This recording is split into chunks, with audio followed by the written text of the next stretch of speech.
नमस्कार दोस्तों। तो आज का जो टॉपिक है पल्लव वंश है दोस्तों। तो पल्लव वंश से जितने भी सारे मोस्ट इम्पोर्टेंट प्रश्न बनते हैं उनको सभी को हम यहाँ पे सिलेक्ट किए हैं दोस्तों। और सारे मोस्ट इम्पोर्टेंट प्रश्न है दोस्तों जो आने वाले एग्जाम के लिए बहुत ही महत्वपूर्ण साबित होगा, क्योंकि सारे प्रश्न पीछे पूछे हुए हैं, प्रीवियस ईयर में पूछे हुए हैं दोस्तों। तो चलिए दोस्तों हम लोग स्टार्ट करते हैं पल्लव वंश से जितने भी संबंधित प्रश्न हैं। देखिए दोस्तों, तो सबसे पहला जिसमें है क्या करा है, ये जो भी आते हैं सब दक्षिण भारत के शासक अब आगे है दोस्तों।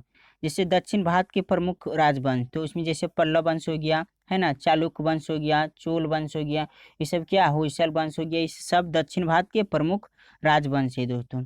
तो हम लोग यहाँ पे जो पढ़ रहे हैं सबसे पहले क्या पढ़े हैं, पल्लव वंश पढ़ रहे हैं। देखिए, तो सबसे पहला जिसमें प्रश्न आता है कि पल्लव वंश का संस्थापक कौन था दोस्तों। ये सारे मोस्ट इंपोर्टेंट प्रश्न है दोस्तों। तो पल्लव वंश के संस्थापक कौन था, तो सिंह विष्णु था। पल्लव वंश के संस्थापक सिंह विष्णु था दोस्तों।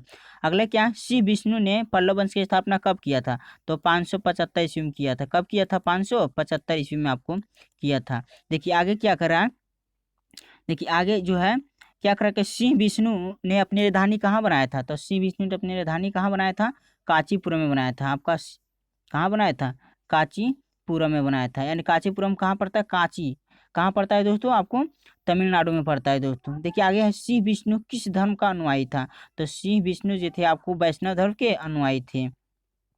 आगे देखिए क्या करा, किराता जूनियम के लेखक कौन है, तो भारवी थे। कौन थे, भैरवी, भारवी।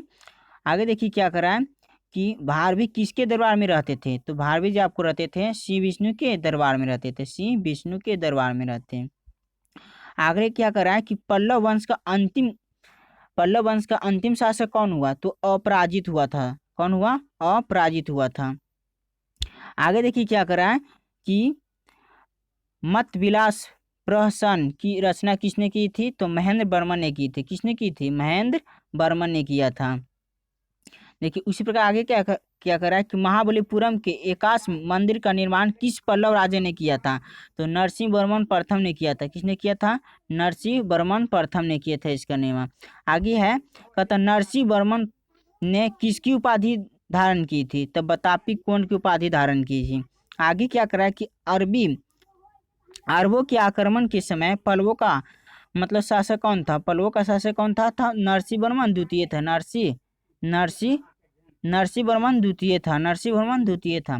देखिए आगे क्या करा कि नरसिंह वर्मन द्वितीय ने किसकी उपाधि धारण की थी, तो ये जो आपको किए थे, देखिए बहुत सारे उपाधि धारण किए थे। जैसे राजा सिंह की उपाधि धारण किए थे, आगम प्रिय की उपाधि धारण किए थे, शंकर भक्त की उपाधि धारण किए थे। कौन, तो नरसिंह वर्मन द्वितीय ने धारण की थी। आगे है कांच के कैलाश मंदिर का निर्माण किसने किया था, तो नरसिंह वर्मन द्वितीय ने किया था, नरसिंह वर्मन द्वितीय ने किया था।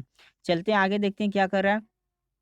कैलाश को किस अन्य नाम से भी जाना जाता है, तो कैलाश को अन्य नाम से भी जाना जाता है, राज सिद्धेश्वर मंदिर के नाम से भी जाना जाता है। यानी कैलाश का जो मंदिर है उसको किस नाम से भी जाना जाता है, तो राज सिद्धेश्वर मंदिर के नाम से जाना जाता है।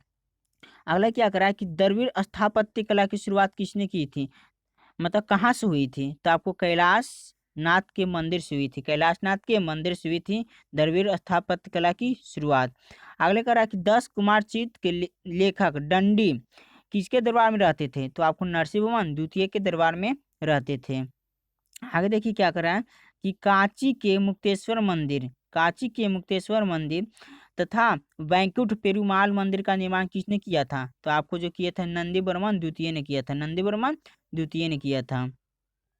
आगे देखिए क्या करा है कि प्रसिद्ध वैष्णव संत त्रुम डगई अलवर किस शासक के समकालीन थे, तो आपको ये थे नंदी वर्मन द्वितीय के समकालीन थे। तो इस प्रकार से इतने सारे मोस्ट इंपोर्टेंट प्रश्न बनते थे दोस्तों, तो हमने यहाँ पे कराया। तो वीडियो अगर आपको अच्छा लगा दोस्तों तो इसे लाइक और सब्सक्राइब करना ना भूले दोस्तों। तो वीडियो देखने के लिए बहुत बहुत धन्यवाद दोस्तों।